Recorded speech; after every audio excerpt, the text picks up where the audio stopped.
Thursday, December 19th, 2024. Focus. Do not be afraid, Zachariah, for your prayer has been heard. There is the story of gunmen who barged into a church service threatening to kill anyone who did not leave immediately. Overcome by fear, most of the congregation bolted. Only a handful stayed put. The gunmen commended them for their faith and left.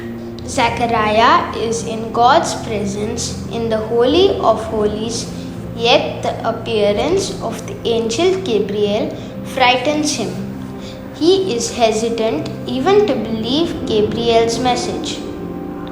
On the other hand, Zora's wife takes the appearance of her angelic visitor calmly and accepts his message gratefully. When faced with the unknown, fear often assails us. The strength of our faith and trust in God is manifested by how quickly we recover.